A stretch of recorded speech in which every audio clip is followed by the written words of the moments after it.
Muy bien.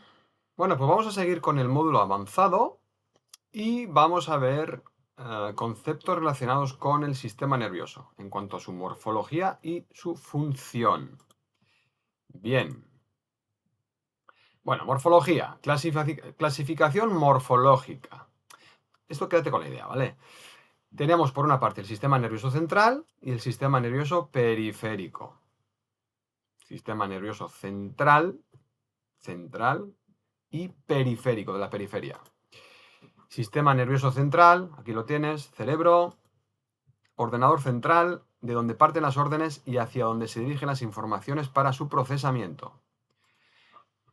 Tiene la parte craneal, que es el encéfalo, el cerebro, que es el encéfalo compuesto por el cerebelo y el tronco encefálico, y la parte espinal. Eso sería el ordenador central, sistema nervioso central. Es de donde parten las órdenes y hacia dónde van las informaciones. Es decir, es pues la CPU, ¿no? Vamos a decirlo así, del ordenador. Bien. Es desde donde se mandan las informaciones y de donde se reciben las informaciones. Y de ahí se toman decisiones. Muy bien. Protegido por la estructura ósea, cráneo y columna vertebral, y el tejido conectivo, que son las meninges, y el líquido cefalorraquídeo. Eso es importante porque a veces en, en nuestro cuerpo suele haber bloqueos y restricciones que no tienen que ver tanto con la parte muscular, sino es más un tema de bloqueo de las meninges, del tejido conectivo, o hay un bloqueo del líquido cefalorraquídeo, que es el líquido que alimenta el cerebro, que está en continua fluctuación. Ese bloqueo puede empeorar, puede producir muchos síntomas, ¿de acuerdo? Esto los osteópatas lo sabéis muchísimo mejor que yo. Bien, por lo tanto, eso es importante que esté de manera adecuada. Bueno, hablando del cerebro, está conformado por el hemisferio izquierdo, que es el racional, y el derecho, que es el emocional. Hay distintos lóbulos, distintas funciones que ahora no nos interesan. 4 lóbulos, cada una con funciones diferentes, lo que te decía. Ahora mismo no nos interesa, pero sí saber que cada lóbulo tiene distintas funciones. Esto es lo que nos interesa. El hemisferio derecho coordina el lado izquierdo del cuerpo y el hemisferio izquierdo coordina la parte derecha. Esto creo que ya lo sabrías, pero puede haber a veces desequilibrios de un lado, pues porque a nivel cognitivo, vamos a decirlo, ¿no? A nivel del cerebro, pues hay algún mal funcionamiento, vamos a decirlo así. Pero bueno, el lado izquierdo controlado por el lado derecho, el lado izquierdo del cuerpo por el hemisferio derecho y viceversa. Bien, dentro del sistema nervioso central tenemos el hipotálamo, que es el encargado del control de la temperatura corporal, control de la sed y de la producción de orina, control de la ingestión del alimento y coordina el sistema nervioso autónomo. El sistema nervioso autónomo, que es el que trabaja sin que tú tengas que hacer nada, sobre todo a nivel visceral. Juega un papel fundamental en el comportamiento y la expresión de las emociones. Nuestro hipotálamo. Anda, ¿no tiene también trabajo este? Es muy importante. Y es el centro principal de regulación de los ritmos circadianos. Tiene mucha relación con el sol, con los ritmos circadianos. Importantísimo dentro de este concepto que estamos hablando, ¿no? Del cuerpo humano, de cómo trabajarlo. Es importante que también mantengamos un buen sistema nervioso, porque ya hemos visto que tiene mucha influencia sobre todo nuestro cuerpo. Y para eso es importante adaptarnos, mantenernos, seguir con la adaptación que hemos tenido durante tantos millones de años como especie, seguir con esa adaptación al sol, ¿vale? Eh, Dependemos del sol y hemos insistido muchos años en ir en contra de lo que nos marca el sol. Esos son los ritmos circadianos, ¿de acuerdo? Bien, por otra parte, tenemos que tener en cuenta que también hay un mecanismo o movimiento respiratorio primario, descrito por Sutherland, es decir, en los años 30, ¿eh? Esto ya está hablando hace años ya. Hay una movilidad de las suturas. El cráneo no es un hueso, no son huesos que están pegados, sino que esas suturas se mueven, se expanden y se retraen. Ya hemos hablado en anterior vídeo de cómo las vísceras también están en continua expansión y retracción. El cerebro también se expande y se retrae, ¿vale? Necesita una respiración porque eso facilita el movimiento. Esa expansión y retracción de las vísceras, del cerebro, hacen que se muevan los líquidos y el aire, ¿de acuerdo? Bien, más. Estas suturas craneales, bueno, este cráneo, a través de las meninges, tiene relación con la pelvis, o el sacro en este caso. Sistema de membranas de tensión recíproca. Es una estructura tensegrítica. Los que trabajáis a nivel haciendo osteopatía craneosacral, lo sabéis mucho mejor que yo. Un movimiento arriba del cráneo va a producir una adaptación en el sacro y tensiones a nivel de membranas arriba van a producir una tensión o una adaptación abajo, van a influir abajo y viceversa, ¿vale? Por lo tanto, es importante que todo esto esté bien liberado. Hemos hablado de el líquido cefalorraquídeo. Fíjate aquí cómo hay un movimiento continuo. Nuestro cerebro respira. Respira. Respirar, que me refiero a que hay una expansión y retracción que facilita el movimiento del líquido cefalorraquídeo que nutre a nuestro cerebro. Cerebro y médula espinal, ¿vale? Bien. Dentro de todo esto también tenemos que saber que a nivel mecánico, a nivel miofascial, hay lo que se llama los puentes miodurales. Conexión de la musculatura cervical profunda, es decir, los suboccipitales, con la dura madre. Esto es la leche, porque te está hablando de que a nivel suboccipital aquí, debajo del occipital, del hueso occipital, los músculos suboccipitales conectan con la dura madre, que es una de las membranas. Si hay tensión muscular en suboccipitales, que es típico, o sea, esto, el 90% de la gente sufre de esto, simplemente por estar todo el rato mirando la pantallita, porque es muy importante estar al día con Instagram, ¿verdad? Todo esto, las tensiones de la musculatura suboccipital, pueden producir bloqueos del movimiento de la dura madre. Y esto no nos interesa para nada. La función de esta musculatura, ¿cuál es? Prevención del pliegue de la dura madre espinal, o sea, esta musculatura hace que no se apriete, no se comprima esa dura madre durante la extensión de la cabeza. Ajuste los movimientos de la cabeza de acuerdo con la tensión dural y mantener abierta la cisterna cerebromedular. Bueno, lo que hace es permitir que esa dura madre funcione de manera adecuada. ¿Cuáles son los músculos suboccipitales? Bueno, pues aquí tenemos oblicuo superior, nos interesa poco los nombres, pero para que entiendas en qué dirección están. Oblicuo superior, recto posterior menor, recto posterior mayor y oblicuo inferior. Esto lo trabajáis muy bien los osteópatas también, los fisios también, o los terapeutas manuales, cuando introducís los dedos en el cráneo, apretáis y relajáis esa musculatura. Nosotros lo haremos también, no de esa manera, pero haremos liberaciones con materiales, ¿vale? De manera muy suave, muy dirigida. Porque es muy importante mantener una buena salud cervical por muchas razones, que no solo es muscular, ¿de acuerdo? Bien, sistema nervioso periférico. Bueno, pues esto ya es el cableado, ¿no? Del sistema nervioso central. Luego esto se divide y conecta con las áreas distales de la periferia, por eso es periférico. Fíjate que es como otro órgano, ¿eh? Tenemos un montón, nuestro cuerpo dejas solo el sistema nervioso y fíjate todo lo que lleva, ¿eh?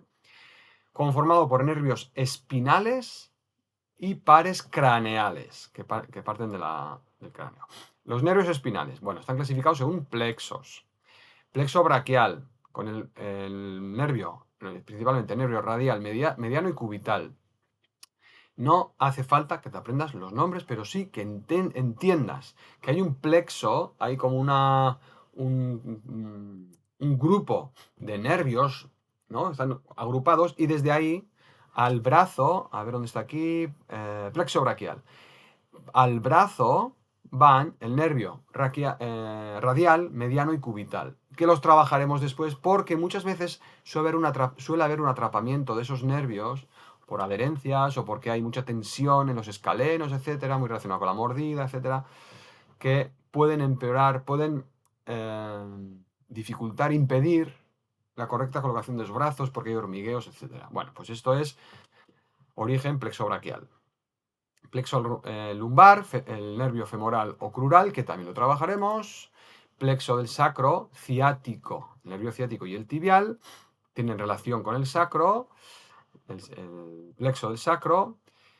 Y es lo que te decía, haremos trabajos para movilizar y mantener una buena salud a nivel de tejido nervioso. Neurodinamia, de los nervios. Neurodinamia es neurodinamia, es decir, movilización de los nervios de los miembros superiores. Esto es un test que se utiliza, ¿no? La manera de testar que usan los fisioterapeutas para testar el nervio mediano, una lateralización del cuello que pone en tensión, ¿no? Alarga esta parte, y luego la extensión palmar que alarga la otra parte, entonces el nervio se estira. Es un estímulo mecánico que si produce hormigueos, dolores, etcétera, está hablando de que hay una afectación, ¿vale? Nervio cubital y nervio radial. Esto lo trabajaremos un poquito distinto. No lo usaremos como testaje, para testar, sino para trabajar y asegurar una correcta adaptabilidad, como te iba diciendo antes, ¿verdad? ¿De acuerdo? Bien, el nervio femoral o crural, ¿vale? Pasa por aquí, tiene mucha relación con la pelvis y lo trabajaremos con ejercicios, bueno, que ya lo verás, ¿vale? Neurodinamia del nervio crural, en esta posición. He tenido gente que tenía dolores en la pierna, hasta la pelvis, y haciendo ese ejercicio había estado con uno, con otro, y simplemente haciendo un trabajo de neurodinamia mejoró. No muchísimo, es que mejoró. O sea, ya está, ¿vale? A veces, también es cierto, yo te cuento lo fácil. Hay veces que trabajas en una, ¿no? En una dirección, en otra, y no aciertas, pero hay veces que con lo simple ahí está la solución. ¿De acuerdo? El nervio ciático, otro nervio que sufre mucho. Muchas veces hablamos de ciática y es una falsa ciática porque la afectación no es de la compresión discal a nivel lumbar, sino, de ahí sale el ciático, el nervio ciático, sino por una afectación, una compresión por el músculo piramidal. Por lo tanto, si la pisada está mal, por ejemplo, la pisada está mal, o la mordida está mal, la pisada o la mordida está mal, la pelvis se tiene que, para equilibrar la pelvis tenemos que hacer más trabajo, hay una adaptación muscular, por ejemplo, con el piramidal, ese piramidal después puede atrapar el nervio ciático y te dan pinchacitos. Neurodinamia del nervio ciático, también lo haremos, lo veremos en la parte práctica. Y también saber que, bueno, que ahí existe también la neuromodulación del nervio tibial para trabajar sobre el periné, que tiene que ver con el plexo del sacro que inerva el periné. Esto es para especialistas. Esto nosotros no lo haremos, pero que lo sepas, ¿de acuerdo? De acuerdo. Bien, y luego estamos hablando de los nervios o pares craneales, que nacen directamente del cerebro, a nivel del tronco del encéfalo, y desde ahí, pues se distribuyen en distintas zonas, ¿vale? Cabeza, cuello, tórax y abdomen. Bueno, los pares 3, 7, 9 y 10 son fibras parasimpáticas, es decir, que están relacionados con el sistema nervioso parasimpático. Aquí tienes el X, el décimo, que es el nervio vago, que es muy importante. Hoy en día no se habla más, bueno, se habla no solo de eso, pero muchísimo del nervio vago. Hablan de la importancia de mantener una buena salud del nervio vago, una buena función del nervio vago. Sobre todo, a mí me gusta mucho cómo lo menciona, cómo lo explica y cómo lo trabaja Antonio Valenzuela, que se ha metido mucho en esto. Hay muchos más autores. A mí me gusta mucho su punto de vista, yo lo comparto y yo también le doy muchísima importancia, ¿de acuerdo? Después, lo que tenemos que saber es que ese nervio vago va acompañado de otras fibras que también pueden influir en el estado del sistema nervioso parasimpático. Está el nervio vago. Bien, hemos hablado de la morfología, pero si hablamos de la función, tenemos por una parte el sistema nervioso somático y el sistema nervioso autónomo. Bien, sistema nervioso somático. Es la parte de los nervios que están relacionados con los movimientos voluntarios. Tiene vías aferentes sensoriales, vista, oído, olfato, gusto, y sensitivas, tacto fino y grueso, propiocepción, etc. Bueno, ¿para qué sirven? Estas vías aferentes lo que hacen es mandan la señal de la posición del cuerpo, de las articulaciones, de cómo están, del tono que tenemos a nivel muscular, de cómo están los tendones, etc. Es decir, nos dice en qué posición tenemos el cuerpo y en qué disposición tenemos el cuerpo, ¿vale? El cerebro recibe esa información a través de las vías aferentes del sistema nervioso somático. La vía eferente es la aferente. La aferente es la que lleva la información al cerebro, la eferente es la que ejecuta después, ¿no? La que manda para ejecutar la información. La vía eferente motora es la vía voluntaria y se corresponde con los impulsos nerviosos que provocan la contracción muscular. Este dice, hay que producir una contracción. Esa es la vía eferente del sistema nervioso somático, a través de las neuronas motoras. Y luego, ese es el movimiento en sí, ¿no? Como lo conocemos. Hay unas vías que nos dicen cómo estamos y después otras que ejecutan el movimiento que queremos realizar para movernos. Bien, pero luego tenemos también el sistema nervioso autónomo, que este controla los movimientos o las acciones involuntarias. Tenemos dentro del sistema nervioso autónomo el sistema nervioso simpático, el parasimpático y el entérico. Ahora los describimos un poquito. Sistema nervioso entérico. Empiezo por el último que he mencionado. El sistema nervioso entérico es el encargado, dentro del sistema nervioso autónomo, es la parte encargada de regular las funciones gastrointestinales, el digestivo. Es una parte fundamental porque no solo regula, como dice aquí, el esófago, estómago, intestino, la función colorectal, etcétera, sino que también tiene mucha relación con nuestro cerebro. Ese es el primer sistema nervioso que se forma durante el desarrollo embrionario. Se habla del segundo cerebro, pero es el primero en desarrollarse. Ojo, ¿eh? Está constituido por más de 100 millones de neuronas. El otro día me puse a contarlos y a mí me salían 100 millones 2000. Pero bueno, vamos a dejarlo así. 100 millones de neuronas en el sistema nervioso entérico, en nuestros intestinos. El funcionamiento de este sistema es más complejo, es el más complejo del conjunto de elementos que componen el sistema nervioso autónomo. Fíjate, ¿vale? Relacionado, tiene un montón de neuronas, tiene mucha relación con el sistema inmunológico, bueno, tiene mucha conexión con el cerebro, produce dopamina. El 95% de la serotonina se produce y se almacena en el sistema nervioso entérico. Es decir, que nuestro bienestar y nuestra felicidad depende mucho de nuestro intestino. Por lo cual habrá que tenerlo en cuenta, ¿eh? Sistema nervioso simpático, bueno, pues este es el de siempre se habla de la parte del sistema nervioso simpático relacionado con la lucha o la huida. Bueno, está relacionado con la acción, el movimiento o la actividad física. Relacionado con las situaciones de alerta, con la respuesta de lucha, huida, flight o response, ¿no? Pero eso es cuando hay un peligro. Pero a la mañana activamos el sistema nervioso simpático sin necesidad de sentir ningún miedo, ¿de acuerdo? O ningún peligro. Es el que pone en marcha nuestro organismo para producir energía. Y el parasimpático es el contrario. Una vez que hemos producido energía, pues nos lleva a los estados de reposo y de reparación y regeneración, relacionado con las situaciones de descanso, digestión y recuperación.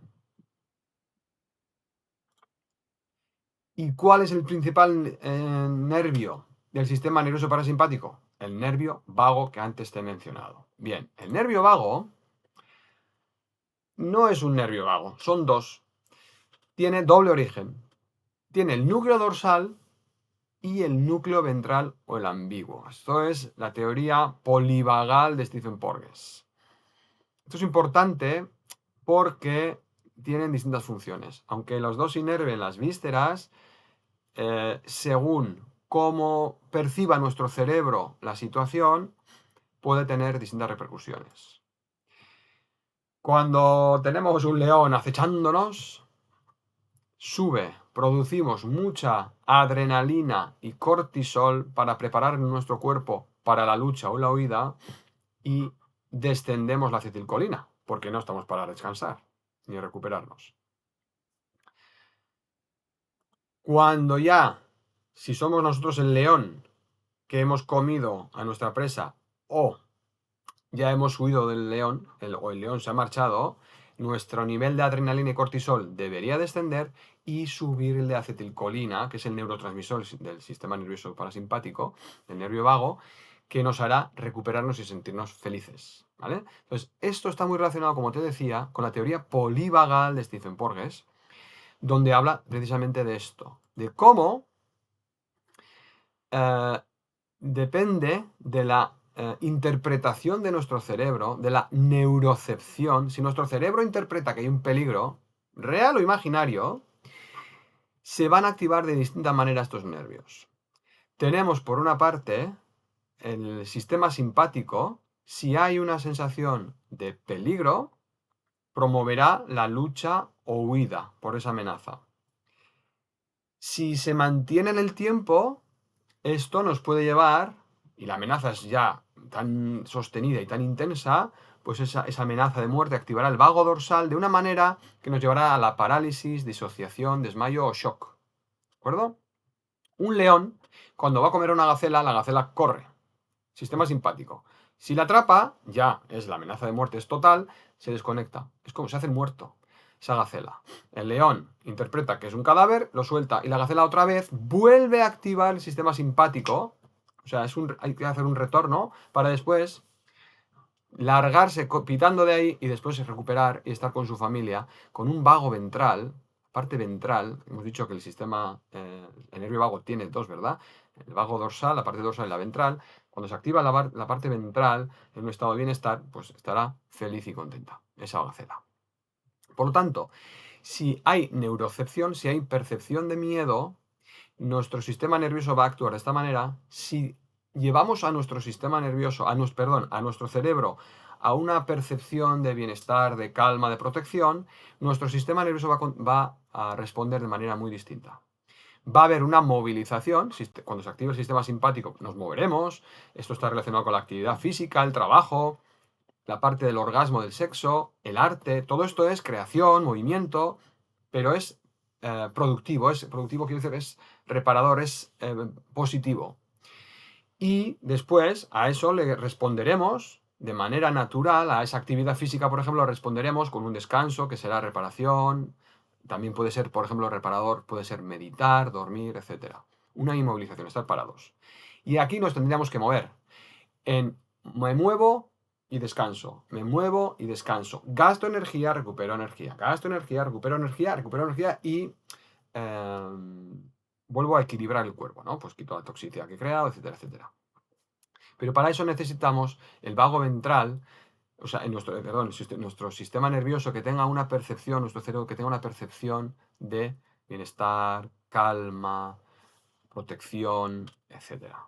Ese es el sistema de participación social, ¿vale? Esto nos llevará, si todo esto está bien, después estaremos mucho más dispuestos a estar con gente, a relacionarnos, porque somos animales sociales.